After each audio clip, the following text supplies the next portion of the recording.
वाणी अमृतमय सुलगिनहि ज्योति ब्रह्म बोधायति मिलगी ज्योति ब्रह्म बोध। श्री राम जय जय राम। श्री राम जय जय राम।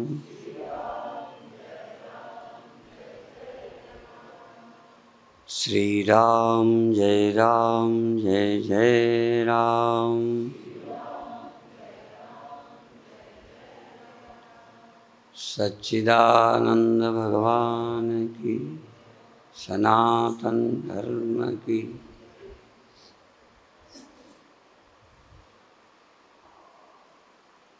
हमें कभी भोजन चाहिए। भोजन 24 घंटे नहीं चाहिए। इसी तरह से बहुत चीज़ें हैं जो हमें 24 घंटे नहीं चाहिए, समय समय पर ज़रूरत पड़ती है। पर हमको शांति सदा चाहिए, और शांति का दुश्मन है चाह।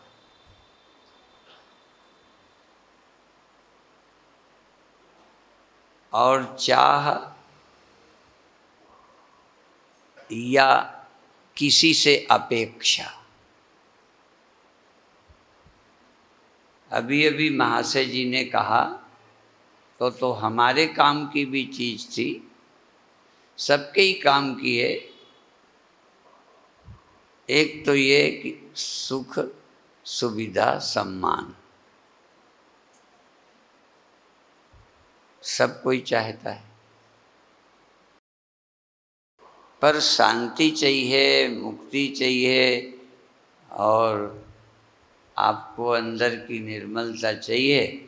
तो इसके लिए बता दिया महाशय जी ने कि ये देने की चीज़ है कि लेने की।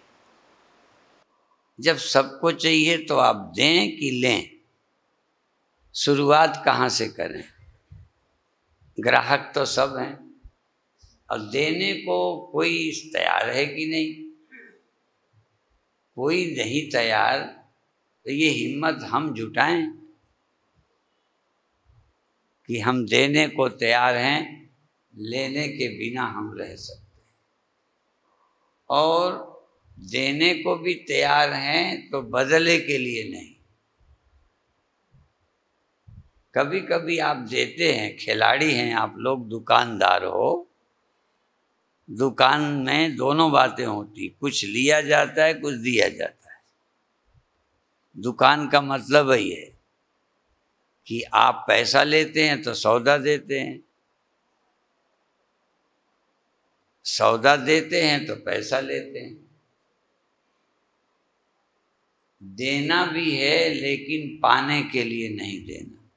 पाने के लिए जो दिया जाता है वो देना ही नहीं है, वो तो एक दुकान है। चलेगा तो व्यवहार उससे, लेकिन शांति नहीं, मुक्ति नहीं, स्वाधीनता नहीं। और फिर इन्हीं के प्रवचनों में या स्वामी जी के प्रवचनों में, तुम स्वतंत्र देने में हो या लेने में। तुम अपनी ओर से क्या कर सकते हो? दे सकते हो या दूसरे से ले सकते हो। तुम मेरे से लेना चाहते हो, मैं नहीं देता, क्या करोगे? तुम्हारे बस में है कि तुम मेरे से मान ले लो, मेरे से सुविधा ले लो, या आश्रम में जाके लड़ के ले लो। लड़के सुविधा मिलेगी, बल्कि ये भी कह सकते हैं जाओ जो कुछ करना है कर लेना, जाओ। थोड़ा ज्यादा ही अपमान मिल सकता है,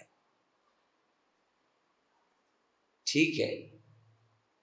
तो सहज ये है कि पाने की आशा से किया गया कोई भी शुभ कर्म, शुभ विचार भी पाने की आशा से किया गया तो उसमें पराधीनता का अंत नहीं होता, और पराधीनता प्रिय नहीं है।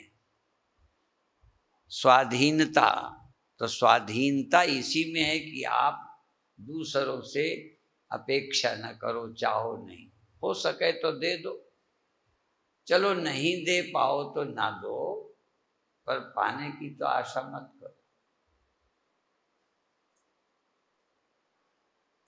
ये बात तो महाशय जी ने, चूंकि हम लोग भी आश्रम चलाते हैं ना,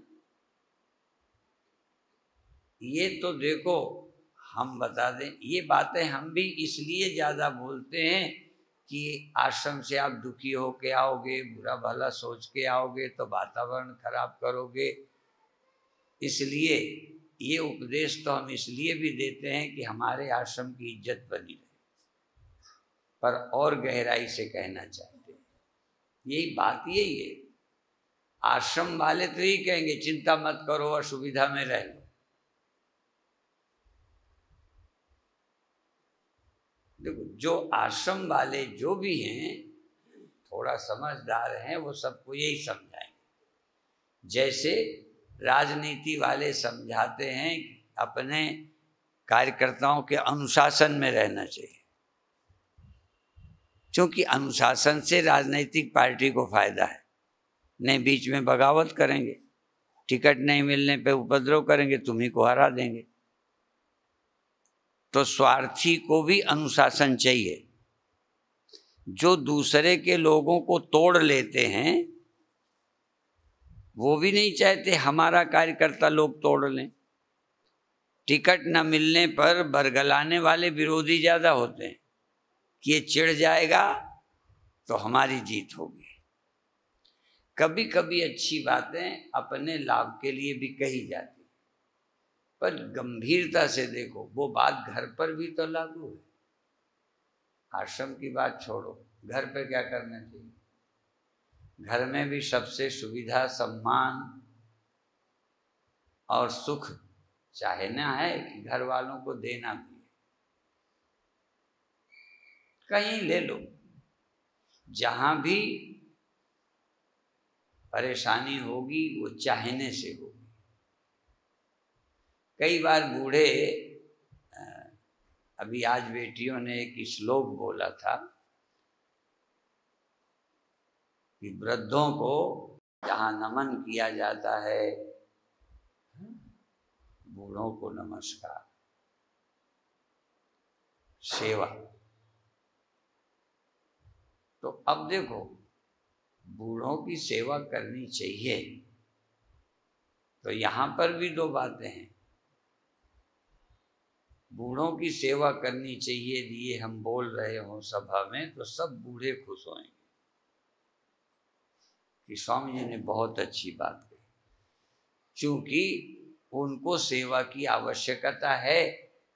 बच्चे सुनते नहीं हैं, इसलिए ये भी कहोगे कि चलो प्रवचन में, तुम्हारी नहीं मानते तो प्रवचन में लाओगे कि हमारी सेवा करने लगे, हमारा ख्याल करने लगे।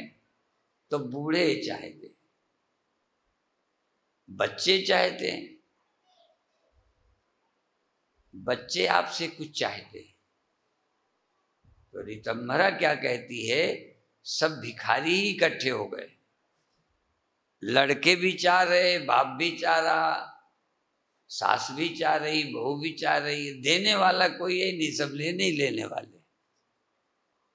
एक स्कूल की कहानी आपने सबने सुनी है, वो तो घिसी पीटी है पर काम की है। एक विद्यालय में फंक्शन था, अध्यापकों ने कहा सब बच्चों को दूध लाना है घर से। एक बर्तन रख दिया कि सब उसी में डालते जाना, बर्तन ऊंचा था, ड्रम, उसी में लोग डालते गए।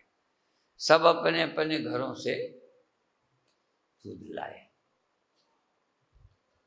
एक बच्चे ने सोचा कि सब तो दूध ले ही जाएंगे, मैं ना ले जाऊं तो चलेगा, मैं पानी ही डाल दूंगा तो चलेगा, सब तो दूध ले गए होंगे। वो पानी ले गया। और ये एक बच्चे ने नहीं सोचा, ये बात सभी ने सोची कि सब दूध ले गए होंगे, मैं पानी ले जाता हूं। तो जब ड्रम में दूध मिला नहीं, पानी मिला, तो उनका बोलो भाई कौन बच्चे पानी ले गए हैं। तब एक बच्चा सोच रहा था कि मैं ही पानी ले गया हूँ, बाकी तो दूध ले गए होंगे। तो उसने सोचा मैं हाथ उठाए देता हूँ, नहीं जो पानी ले गए वो हाथ उठाएं, तो उसने नहीं उठाया। कहना अच्छा जो दूध ले गए हैं वो हाथ उठाएं, सबने उठा दिया। उन्होंने सोचा एक हाथ तो छिपा ही जाएगा। जब सबने हाथ उठाया तो सबके सामने सब बच्चों को दिखाया गया कि देखो सबने हाथ उठाया, इसमें तो दूध है ही नहीं इसमें। तो हमारे समाज की हालत उस स्कूल जैसी है। हम सोचते हैं कि उपदेश सुन के, जो सुन के आया है वो हम सबको मानेगा, उपदेश मानेगा। सुनने सास भी आई, सास सोचती है कि बूढ़ों का आदर करना चाहिए, बहू ने सुना होगा। और हम लोगों ने कहा भाई सास को प्यार देना चाहिए, अपनी बेटी समझना चाहिए, वो भी इसे ही सोचती है कि अब तो बहुएं ठीक हो गई, और बहू सोचेगी सास ठीक हो गई, और सब दूसरे पे नजर लगाए हैं कि वो सुन के ठीक होके आया होगा या आई होगी। कोई बात नहीं है, हम नहीं ठीक हुए तो कोई बात नहीं। असल में ये हम औरों के लिए नहीं कर रहे। मुख्य बात ये है कि हम अपने ही लाभ के लिए हमें अपेक्षा का त्याग करना है, हमें किसी को नहीं ठीक करना। सास जिस दिन बहू को ठीक करने का ख्याल छोड़ देगी, बहू जिस दिन सास के सुधार की इच्छा छोड़ देगी, तो उस दिन फिर हम सुधर जाएंगे। और हम सुधरेंगे, गायत्री परिवार का एक सूत्र है, हम सुधरेंगे जग सुधरेगा। हम सोचते हैं जग सुधरेगा तो एक दो बेईमान भी चल जाएंगे, हमारी सोच ये है। जगत देवता बन जाएगा, मैं बेईमान उसी में खप जाऊंगा, क्या पता चलेगा। दाल में नमक के बराबर भी बेईमानी नहीं है। असल में हम सब जग सुधर जाए ये सोचते रहे, सब सुधर जाएं ये सोचते रहे।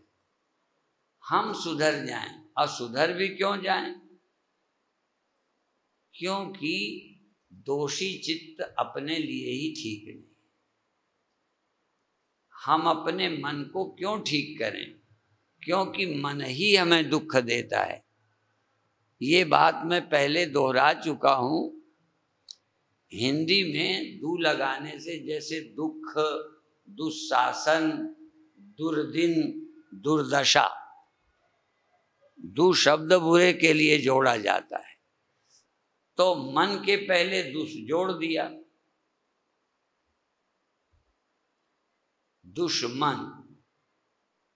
दुश्मन का अर्थ तुमने और से जोड़ लिया है।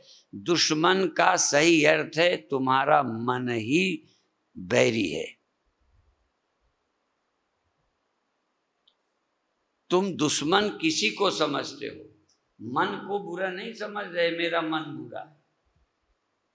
इसलिए कहा जो मन चंगा तो कठौती में गंगा। और एक बात ये भी दोहराता ही रहता हूँ, मुझे प्रिय है। सर्वोदय साहित्य भंडार में यह वाक्य लिखा था, चूंकि सर्वोदय के लोग, हाँ विनोबा भावे भी सर्वोदय के काम करते रहे। सर्वोदय किसी एक समाज का उदय नहीं, एक जाति का उदय नहीं, एक पार्टी का उदय नहीं, शब्द ही बड़ा अच्छा है सर्वोदय। तो इनके यहाँ साहित्य भी अच्छा बिकता है। धंधे के लिए गंदा साहित्य नहीं बेचते, दो रोटी मिल जाएगी, अच्छा साहित्य बेचो। क्या करोगे? यदि समाज बिगड़ गया, तुम धनी भी बन गए तो रहोगे कहाँ? तुम्हारी चोरी हो जाएगी, तुम्हारा मर्डर होगा, तुम्हारा अपहरण होगा, और हो ही रहा है। जो 50 साल पहले सुनने को नहीं मिलता था, अखबार रंगे हुए हैं अपहरण से, बलात्कार से, चोरी से, डकैती से बैंक लूट जाते हैं। तो सर्वोदय साहित्य भंडार में लिखा था कि मुझे नर्क भेज दिया जाए, मैं तैयार हूं, पर मेरे साथ अच्छा साहित्य, अच्छी पुस्तकें चाहिए। उससे क्या होगा? हमारा मन ठीक रहेगा। तो नर्क है ही नहीं कहीं। दुश्मन बाहर नहीं है, दुश्मन बुरा मन, बता दिया ना साधारण, दुर्दशा, दुर्दिन, दुख, दुर्गति। तो दुश्मन, बुरा मन, दुश्मन। कभी ख्याल आता है कि दुश्मन माने बुरा मन? आपका मन बुरा है, बस यही तुम्हारा दुश्मन है। तुम्हारा मन ठीक नहीं रहता, यही समस्या है। और ग्रंथों ने भी कहा, मन एव मनुष्याणाम कारणम बंध मोक्षयो। मन ही बंधन है। आशा करने वाला मन, अपेक्षा करने वाला मन बंधन है, और आशा से रहित मन मुक्त है।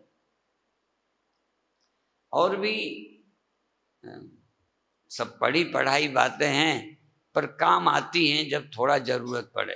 आज बच्चे आए थे, बच्चे यदि बोले ही ले में एक अच्छा श्लोक बोल दें, अच्छी कविता बोल दें, अच्छी प्रार्थना बोल जाए, तो वो पुरस्कार के पात्र हैं।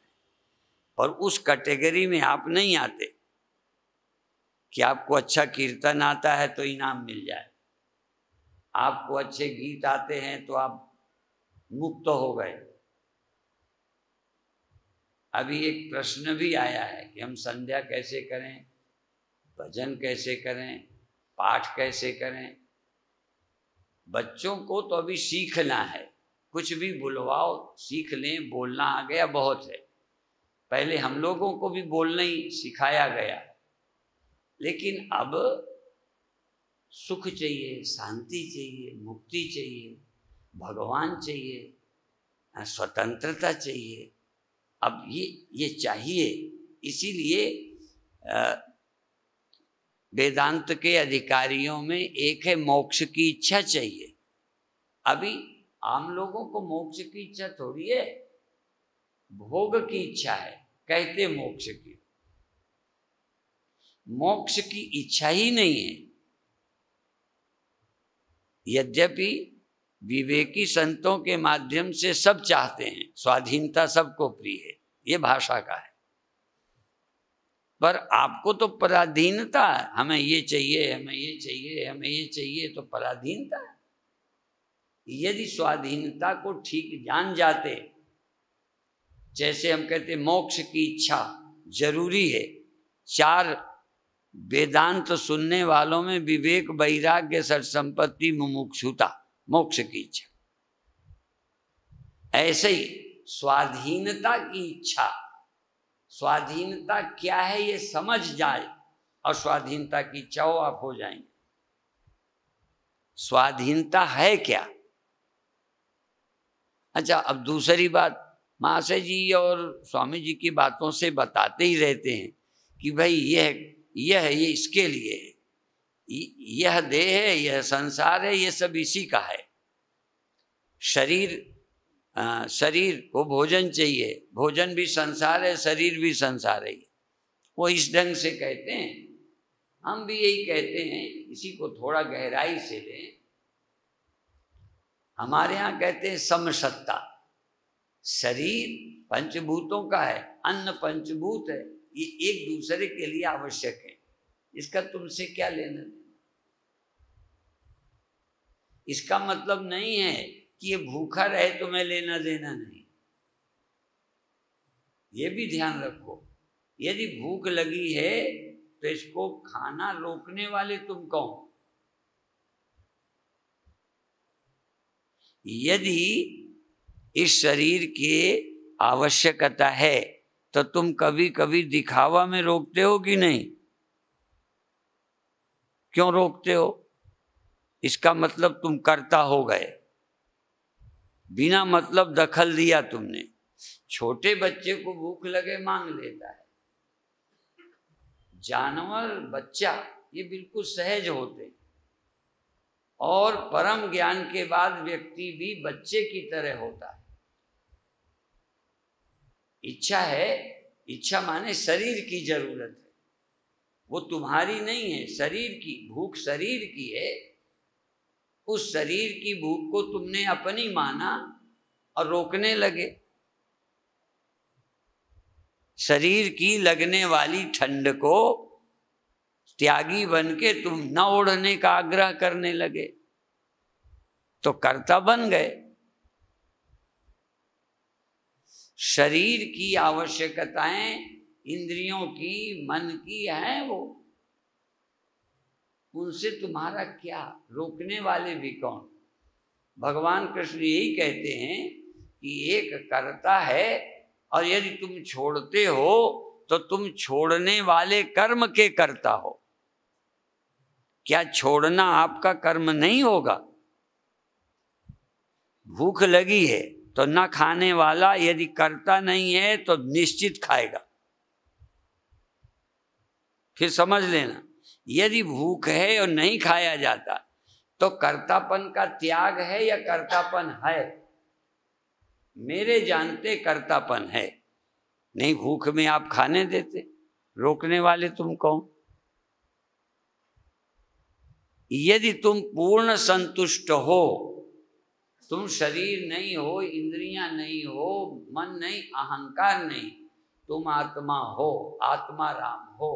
अब शरीर की जरूरतें पूरी करने में न तुम बाधा डालो और न अति करो। अति भी कोई सुख का लालची करेगा। सुख के कारण, मान पाने के लिए, सुख पाने के लिए तुम करता हो। अति जो हो रही है कर्म की, वो मान पाने के लिए, सुख पाने के लिए। और तुम यदि पर ब्रह्म रूप हो, आत्म रूप हो, स्वयं ही आदरणीय हो। आज प्रवचन में दो संतों के नाम में वामदेव जी के शिष्य वहाँ भी कथा करते रहे। वो सदा स्मरणीय कहा, सर्वकाल स्मरणीय, उसमें मेरा नाम भी ले दिया। सर्वकाल स्मरणीय कोई व्यक्ति नहीं हो सकता।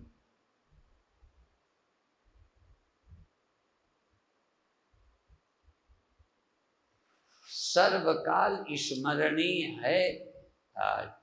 दूसरे ढंग से न कह, कैसे? आप सदा याद रखो स्वतंत्रता, कहीं गुलाम न बनो। तो भगवान कृष्ण कहते हैं कि तुम यदि करना छोड़ रहे हो तो भी करता हो। ज्ञानी कौन? न तस्य कृतेनार्थो न कृतेनेह कश्चन। ज्ञानी को काम करने से और करना छोड़ने से, दोनों से कोई प्रयोजन नहीं रह गया।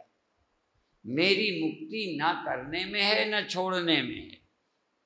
मेरा जीवन देह रहने में या न देह छोड़ने में। मेरा जीवन देह के अधीन नहीं है। मेरा होना, मेरा जीना यदि इसके अधीन हो तो फिर मरना होगा, फिर मेरा जीवन स्वतंत्र नहीं है। आप क्या हैं इसको ठीक से जानें। मुक्ति क्या है? आप मुक्ति किसे कहते हैं? आप सोचते हो यहां दुख रहता है, कोई ऐसी जगह है जहां मुक्ति होती है, जहां बैठेंगे जाके। आपकी समझ में नहीं है कि आत्मा की अन्य से तादाद में न रहना, अन्य से संबंध नहीं है मेरा, अन्य के संबंध से रहित हूं, सदा अलेप हूं। अब आपका इनसे कोई संबंध नहीं है। इंद्रियों का विषय से है, देह का पदार्थ से है। हाँ, मन का शरीर आदि से है, तुम्हारा किसी से संबंध नहीं है। शरीरस्थोपि कौन्तेय न करोति न लिप्यते। शरीर में रहने पर न तो तुम करता हो और न लिप्त होते। दो बातें समझनी है, बार बार समझनी। अब यदि तुम समझ जाओ मुक्ति क्या चीज है, तो यही है।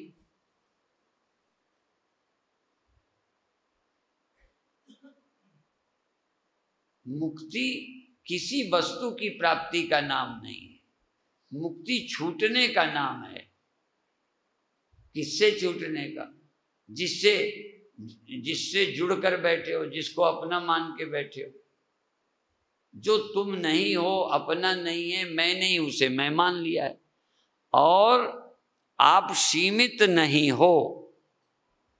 इतना ही नहीं कि ये गलती है, जैसे ये तो गलती जल्दी पकड़ में आ जाती है कि देह मैं हूं, लेकिन तुम वृत्ति भी नहीं हो, तुम अहंकार भी नहीं हो, तुम मन भी नहीं हो, ये भी तुम नहीं हो। और यदि तुम नहीं हो ये, तो सीमित कहाँ हो? बिना मन और अहंकार के सीमित तुम कहाँ हो? और बिना मन वृत्ति के जगने और सोने वाले तुम कहाँ हो? और बिना मन बुद्धि वृत्ति के मेरा बनाने का शरीर को संभव कैसे है? ये छोटा सा चिंतन रोज करें, पढ़ें, चिंतन करें, अभी मुक्त हो जाए। अब देखो, भूख से मुक्त हम नहीं हैं, पर हम मुक्त हैं, ऐसे समझ में आ जाएगा। हम प्यास से मुक्त नहीं हैं, पर हम मुक्त हैं, क्योंकि प्यास इसकी है, भूख इसकी है। ठंडी गर्मी से मुक्त होने की हमने कोशिश नहीं की। देखो, व्यास गद्दी से बोल रहे हैं, ठंडी से मुक्त होने का नाम मुक्ति नहीं है, भूख से मुक्त होने का नाम मुक्ति नहीं है। मैं देह हूं, इस ख्याल से मुक्त हो गए। देह की आवश्यकताएं ये खुद पूरी करेगा। गुणा गुणेषु वर्तन्ते, ये शरीर, ये मन, ये इंद्रियां आप ही कर लेंगी। जानवर को पूरी करने के लिए कौन गुरु जाता है, कौन टीचर जाता है, कौन ग्रंथ जाता है? पेड़ को फल लगवाने कौन जाता है? पेड़ में पतझड़ क्यों हो जाता है, पेड़ क्यों बढ़ जाता है, कौन है वहां? तो यहाँ क्या जरूरी है कि तुम हो? पेड़ में कोई मैं नहीं है, सब काम हो रहे हैं। तुम सोए होते हो, श्वास चलती रहती है, रक्त संचार होता रहता है, हृदय धड़कता रहता है। जैसे ये शरीर की क्रियाएं होती हैं, ऐसे ही जगना सोना भी हो जाता है। जगना अपने आप होता है कि तुम जगते हो? खूब सोचो, मुख्य बात पर ध्यान ले जाओ कि जब नींद खुलती है, आंखें बाद में, करवट बाद में, जाने की सोच बाद में, दफ्तर की बाद में, स्नान की बाद में, वो तो तुमने आने के बाद सोचा या बुद्धि आने के बाद सोचा। तुमने सोचा ये भी हम कहते हैं, ये भी तुमने नहीं सोचा, वो तो बुद्धि है, विचार आ ही जाएगा। तो नींद जब खुली तब बाकी इच्छाएं की आपने। नींद कैसे खुली? जो नींद खोलने के लिए पहले तैयारी करता हो वो हाथ उठाए। बाहर जाना है, ड्यूटी में जाना है, आज जल्दी तैयारी करना है, ये जगने के बाद सोचा और सोने के पहले सोचा। सोने के पहले सोचा था और जगने के बाद सोचा, सोते समय। इसी तरह हम तो वो भी उदाहरण देते हैं, जैसे आप रुपए लिए, भीड़ में हो या सो गए हो, तो वो रुपए जो तुम रखे हो, सोते में आप चिंता करते हो क्या? लेकिन जगते जगते, चूंकि सोने के पहले आपका रुपए में ध्यान था, तो जगते जगते सबसे पहले किसकी चिंता होती है? जगती होती और तुरंत देख लेते हो हैं कि गए। तो जगने पर तो सोने के पहले जो आपका संकल्प था वो अचेतन मन में पड़ा है, तुम्हें कुछ पता नहीं, नींद खुलेगी तो आ जाएगा। इस तरह से आपके अज्ञान काल की धारणाएं आपके अंतःकरण में सोई पड़ी रहती और जागते पकड़ लेती हैं। यदि आप सोने के पहले स्वतंत्र हो जाओ, सोने के पहले आप आत्मा हो जाओ, आप देह रहते सो गए, गरीब रहते सो गए, पापी रहते सो गए, धनी रह के सो गए, कुछ मानते सो गए, आप आत्मा हैं, आप चैतन्य हैं, आप जन्म मरण पाप रहित पुण्य रहित हैं, आप में कोई बंधन नहीं है, ऐसा कोई जानने के बाद नहीं सोए। आप जैसे सो जाते हैं अभिमानी, वैसे ही जग जाते हैं। इसलिए मुक्त होने के लिए सोना बाधा नहीं है, मुक्त होने में नींद बाधा नहीं है, बाधा है आपका अज्ञानता आपकी। वो अज्ञान निवृत्त हो गया, ठाठ से सोइए। सोने से आपकी अज्ञानता नष्ट नहीं होती, और सो जाने से यदि ज्ञान हो गया है तो नींद आपके ज्ञान को खत्म नहीं कर सकती। उतनी देर को भुला दिया तो क्या हुआ? आपकी चिंता, आप अपने रुपए को नींद के समय भूले रहे, जागते तुरंत ख्याल आ गया। तो आप यदि मुक्त हो जाएं तो सोएं, जागेंगे फिर मुक्त। आप आत्मज्ञ होके सोएं, ब्रह्मज्ञ होके सोएं, मुक्त होके सोएं, देह अभिमान से रहित होके सोएं, मैं मेरे की कल्पना छोड़ करके सोएं। इसलिए जो कह रहा था, द्वे पदे बंध मोक्षाय निर्ममेति ममेति च, अभी महाशय जी बता रहे थे कि आप इसे क्या समझते हो? समझते हो कि मेरा नहीं है, आश्रम का जिक्र करते सोचते हो कि मेरा नहीं है, सोचते ही नहीं हो। जब लोग कहते हैं अजपा जाप, तो हमने कहा अभी अजपा जाप तो यही चलता रहता है, ये मैं हूं, ये मेरा है। अजपा जाप का मतलब जानते हो? जो जपना ना पड़े, चलते ही रहे, जिसमें प्रयत्न ना करना पड़े, सहज होता है। देहो हम, मैं देह हूं, ये हमारा है, ये हम हैं, ये मंत्र चलता ही रहता है, ये जब चलता ही रहता है। बस नींद में थोड़ा सा रुके, जागे कि फिर चल पड़ा, लगता है जैसे सोने में भी चलता ही रहा हो। चलता तो नहीं, पर सोने में छूटता भी कुछ नहीं, सब वहीं पड़ा है। इसलिए निर्ममेति ममेति च, द्वे पदे बंध मोक्ष है, सिर्फ दो शब्दों में बंधन और मोक्ष है। क्या बंधन? ममेति बध्यते जंतु, मेरा है ये बंधन, ये मेरा है, ये मंत्र जो चलता है अजपा जाप, बंद हो जाए। गुरु नानक देव जी महाराज को सुना है हमने भाई, हम तो उनके दर्शन किए नहीं, कि वो 13 करने लगे, 1 2 3, तौलते तौलते 13 के बाद 14 नहीं कहा, 13। अब आप मेरा मेरा मेरा ये मंत्र को अंदर से यदि ये जाप शुरू हो जाए, मेरा नहीं, सचमुच, और स्वयं देखें कि ये बोल रहे हो या सच्चाई है। क्योंकि कभी कभी बोलते भी हैं, जब हमको ले जाते हो आप अपने मकानों में, फैक्ट्रियों में, मिलों में, चरण डलवाते हो ना, कहते सब आप ही का है, ये आपका है, ये आपका है। अब हमको कहते हैं आपका है, पर हम जानते हैं कह रहे हैं ये मेरा है। शब्द अच्छा होने से क्या हो जाएगा? अर्थ तो वही है।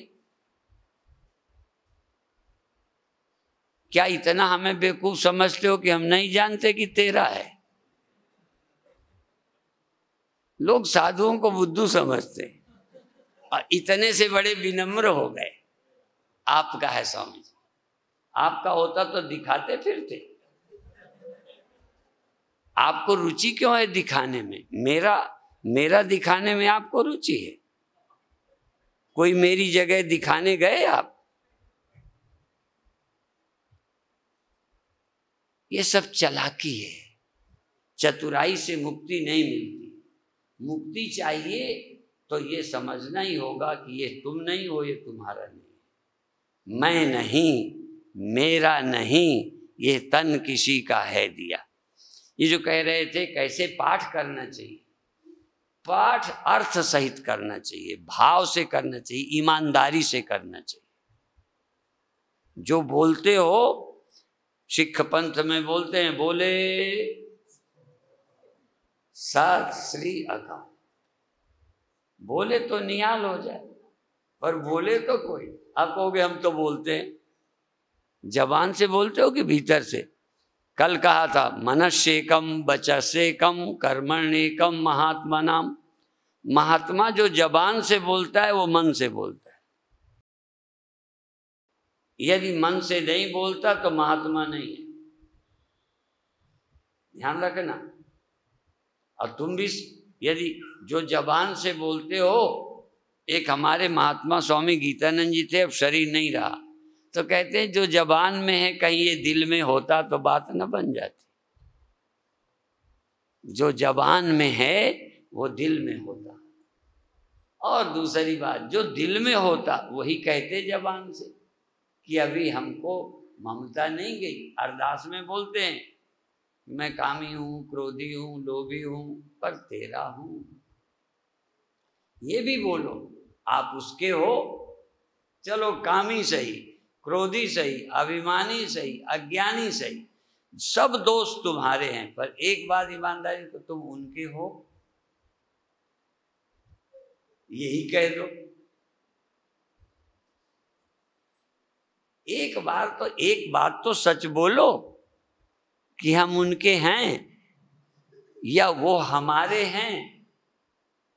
कैसेटों की कमी नहीं है, बस उनको सुनो, सुनो, बोलो, पढ़ो, गाओ, और कम से कम गाने में तो पूरे आनंद में हो जाओ। चलो बाद में भी छोड़ो, आगे पीछे छोड़ो, उतनी देर भी यदि पूरे आनंद में आप बोल सको।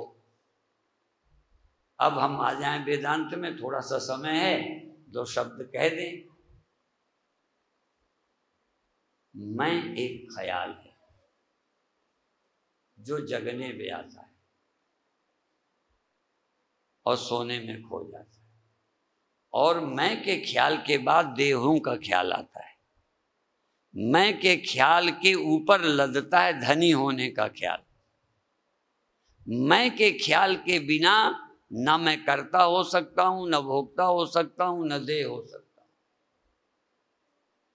पहला ख्याल है मैं हूं, लेकिन जब जन्मे तो मैं हूं के ख्याल जन्मते ही छोटे थे, समझदार होते, विवेक आता, बुद्धि आती, उसके पहले तुम्हारे मैं में तुम क्या क्या हो लाद दिया गया। जब तुम अनजान थे, बिल्कुल भोले थे, सच्चे, कुछ भी नहीं पता, तब आपको जो जो बताया गया बचपन में इतना बैठ गया है कि 100 गुरु लगे हुए हैं, अब वो तुमसे हटता नहीं। तो जो मैं में आरोपित है, आरोपित स्वीकारा है, उसको हटाओ। देह भी मैं नहीं है, पर देह के साथ जगने से इसका सुख दुख हानि लाभ कष्ट मुझे मालूम पड़ता है, इसलिए इसे मैं अभी भी मानता हूँ। बाकी चीजें जो और मनाई गई उन्हें तो जल्दी छोड़ देते हो। नास्तिकों के कहने से जाति छोड़ दी, मजहब छोड़ दिया, ईश्वर पर विश्वास छोड़ दिया, नर्क स्वर्ग की मान्यताएं छोड़ दी, कि बहुत कुछ नास्तिकों के कहने से, जो ग्रंथों के कहने से माना था, छोड़ दिया। पर कोई नास्तिक देह मैं हूं ये मानना छोड़ता है? इसलिए हम कहना चाह रहे हैं कि नास्तिक जो थोड़ा आगे जाते, विश्वास ही हमको यदि कुछ मान्यताएं देता है तो वही ग्रंथ तुम्हारी मान्यताएं छीनता है। आज ही अभी मैं कह के आया हूं अमृतसर में, नवरात्रे में देवी की पूजा करते हो, किसको मान के किया है? किसके कहने से किया है? आप जन्म से जानते थे कि किसी के कहने सुनने से ये देवी हैं, पूजा की है? और किसी ने क्यों की है? किसी न किसी पंडित विद्वान ग्रंथ ने कहा होगा, ठीक है ना? सही बताओ। और फिर फेंका क्यों? जिसको एक बार देवी माना उसको फेंक कैसे दिया? अच्छा, आप अपने को ब्राह्मण क्षत्रिय वैश्य शूद्र मानते हो, शंकराचार्य कहते हैं तुम ब्राह्मण क्षत्रिय वैश्य शूद्र नहीं हो। तुम अपने को देह मानते हो, वो तो चलो शास्त्रों के कहने से जो माना था शास्त्र ने छीन लिया। अब शास्त्र ने, देखो तुमको देह हो शास्त्र ने नहीं बताया, पर तुमको तमाम मान्यताएं दे के छीनी, अंत में ये भी छीन लिया कि तुम देह हो। विश्व में ऐसी कोई संस्कृति कि जो मान्यताएं देती हो उसे छीन भी लेती हो? कोई विश्व का धर्म बताइए। हम फिर कहते हैं कि हमारे धर्म ग्रंथ मान्यता देते हैं और मान्यता छीनते हैं। हमारी चोटी मुसलमान ने नहीं काटी, ध्यान रखना। मुसलमानों ने चोटियां काटी हैं, मुसलमानों ने जनेऊ उतारे हैं, पर हमने जनेऊ मुसलमान के कारण उतारा है? हमने अपनी चोटी किसी मुसलमान से कटवाई है? हमारे गुरु ने काटी, हमारे गुरु ने जनेऊ उतारा है और बताया है कि तुम ब्राह्मण नहीं हो, तुम देह नहीं हो, और उसने आत्मज्ञान दिया है। आप जानते हो, ग्रंथ मान्यता देता है, जिम्मेदारी देता है, कर्तव्य देता है, कुछ करवाना चाहता है और तुमको करने में फंसाना नहीं चाहता, इसलिए अंत में सब कुछ छीन कर तुमको आत्मा बताता है। छीनता भी है, और जब कहने से आप मानोगे तो कहने से छोड़ दोगे। हमारा कई ग्रंथ, मैं पक्ष में नहीं हूं पर उदाहरण देता हूं, यदि कोई ग्रंथ कहता है इस दिन मांस खा लेना चाहिए, तो वही कहता है इस दिन नहीं खाना चाहिए। वही कहता है इसको खाना चाहिए, इसको अब नहीं खाना चाहिए। ग्रंथ कहता है तुमने शादी की है, यह करना चाहिए, प्रजनन करना चाहिए, और अंत में संन्यास दे के कहता है अब प्रजनन पर तुम्हारा कोई अधिकार नहीं है। इसका मतलब शास्त्र हमें अध्यारोप करके अपवाद कर देता है। तुम्हें जन्म मरण पाप पुण्य जीव कर्ता भोक्ता पहले बताया, तुम्हें नरक स्वर्ग बताया, और अंत में कहा पाप पुण्य नहीं है, पापम न पुण्यम सौख्यम न दुखम। हम दोनों उदाहरण अपने ग्रंथों के दे रहे हैं, हम किसी दूसरे के नहीं देते। जनेऊ पहनाने वाले हमारे ग्रंथ और जनेऊ फेंकाने वाले हमारे ग्रंथ। हमें किसी और की जरूरत नहीं कि हमारा जनेऊ तुम फेंको। हमें जाति मान्यता छोड़ने के लिए और नहीं। न हम मनुष्यो न च देव यक्षो न ब्रह्मचारी ग्रही बनस्थो भिक्षुर न चाहम निज बोध रूपा। हम ब्राह्मण क्षत्रिय वैश्य शूद्र नहीं हैं, हम गृहस्थ ब्रह्मचारी वानप्रस्थ सन्यासी नहीं हैं। ये हमारे ग्रंथों ने बताया।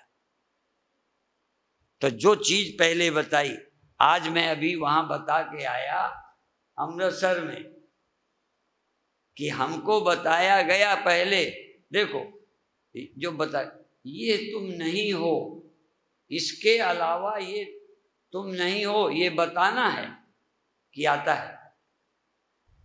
बोलो, इस देह के अलावा ये दीवाल तुम हो, दीवाल नहीं हो, तुम्हें समझाना है। ये बच्चा तुम नहीं हो, ये कुत्ता तुम नहीं हो, ये गाय तुम नहीं। भेद ज्ञान, इनसे अलग मैं हूं, ये ज्ञान आपको है। क्या ज्ञान नहीं है? देह से मैं अलग हूं, ये ज्ञान नहीं है।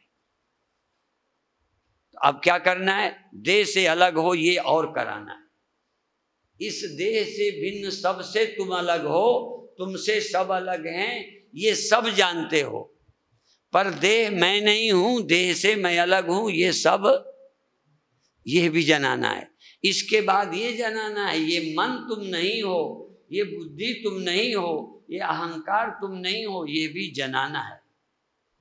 अब ये भी जनाना है और अंत में क्या कहना है?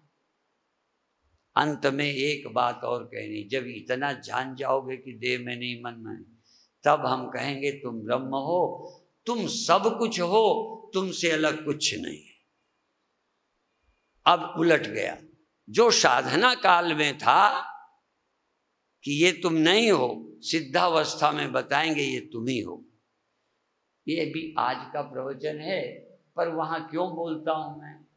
एक तो वहां बहुत संत रहते, एक से एक कुछ बोलते हैं, तो हमको भी बोलने में मजबूर हो। ठीक है, सम्मेलनों के एक लाभ है, एक महात्मा ने कुछ कहा, दूसरे ने कुछ कहा, तीसरे ने, तो बात क्लियर होती है। यहाँ सब कुछ हमें कहना पड़ता है। खैर, अभी इतना ही कहकर समाप्त करेंगे कि जो सत्य एक व्यक्ति को पहले दिया गया था कि ये सच है, तुम बहन हो, तुम भाई हो, तुम माँ हो, तुम पिता हो, बाद में कहा तुम पिता नहीं हो,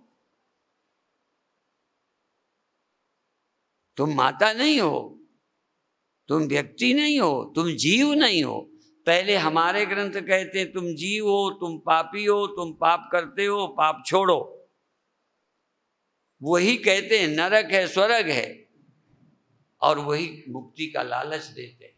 और अंत में जानते हो ज्ञान के बाद क्या कहते हैं? वहां तक पहुंचा के समझा के, न मुमुक्षुर न वही मुक्त इत्येषा परमार्थता। ये मैं अपना बात नहीं बोलता, अपने आचार्यों का। न मुमुक्षुर न वही मुक्त, न कोई मुमुक्षु है न कोई मुक्त है, ये सब ख्याल है, सब ख्याल है। पर सब ख्याल है, ये समझ आया तब ना। सब ख्याल है, तुम आदमी हो, पापी हो, सब ख्याल है, पर अभी तो ख्यालों में दबे पड़े हो।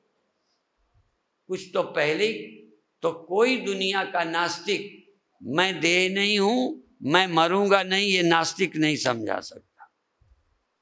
और हमने तुम्हें देह बताया, तुम्हें हिंदू बताया, तुम्हें पंडित बताया, तुम्हें बनिया बताया, पति बनाया, पत्नी बनाया, जिम्मेदारी दी, और मुक्त होने के पहले कह दिया कुछ नहीं, सब छोड़ो।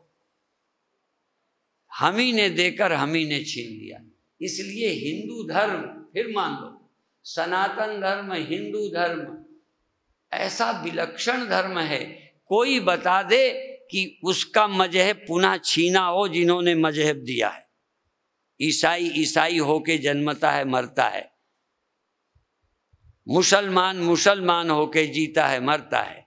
हम पैदा कुछ होते हैं, बनाए कुछ जाते हैं, अंत में हमको कुछ बता दिया जाता है। ये है भारतीय सोच की विलक्षणता।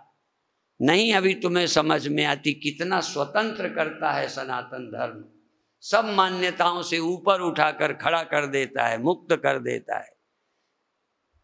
विश्व में कोई चिंतन ऐसा हो जो अपनी मान्यताओं से आप उठाता हो।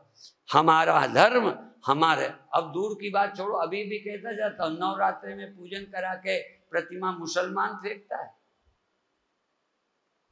हमारी देवी को किसने फेंका? हमने।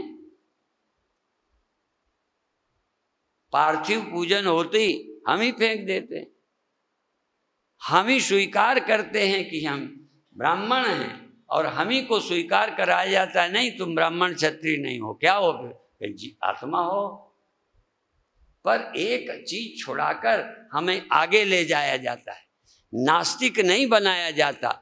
जैसे एक फल लगने के पहले ही तोड़ लिया जाए, फल कारण फूली बन रहा है, फल लागे ते फूल बिलाए, ज्ञान ही कारण कर्माभ्यास, ज्ञान भय ते कर्म ही नाश। पेड़ से ऐसे तोड़ना नहीं है, पेड़ खुद छोड़ देगा। जिस पेड़ को फल नहीं छोड़ता, जो पेड़ फल को नहीं छोड़ता वो छोड़ देगा। इसी तरह से हम सबको छोड़ देंगे, लेकिन परिपक्व हो जाएंगे तब छोड़ देंगे। कच्चा हम किसी का धर्म छीनते नहीं, जबरदस्ती किसी की मान्यता छीनते नहीं, पर हम मान्यताओं से ऊपर ले जाने के लिए बल जरूर देंगे। जिस दिन तुम सबसे छूट जाओगे, मान्यता विहीन यदि कोई हो सकता है तो सिर्फ ये हिंदू हो सकता है। सभी मान्यताओं से ऊपर। इतना ही कहकर अभी समाप्त करेंगे, शेष चर्चा प्रातः करेंगे, फिर छुट्टी। तो आप सब लोगों को ये जल्दी नहीं समझ आए, लगे रहो लगे रहो। हमको एक दिन में समझ नहीं आया, हम कोई बड़े साधक थोड़ी रहे हैं, आपको विश्वास ही नहीं होगा, आप समझोगे बड़े विनम्र हैं। मैं विनम्र नहीं हूँ, कुछ आता ही नहीं था। लगे रहे और जो गुरु कहते थे, संत कहते थे, सच लगता था। धीरे धीरे जो सच लगता था बोलते थे, क्लियर तो अब होता जाता है। एक एक बात ऐसे क्लियर होती है। अब अपने वेद पर, धर्म पर, ग्रंथों पर इतने रीझ गए हैं कि इससे ऊंचा विश्व में कुछ लगता ही नहीं। हम बड़े गर्व के साथ, गौरव के साथ कह सकते हैं कि हमको जो हमारे ऋषियों ने दिया है, गुरुओं ने दिया है, ग्रंथों ने दिया है, विश्व में इसकी तुलना किसी से की नहीं जा सकती। ओम शांति शांति शांति।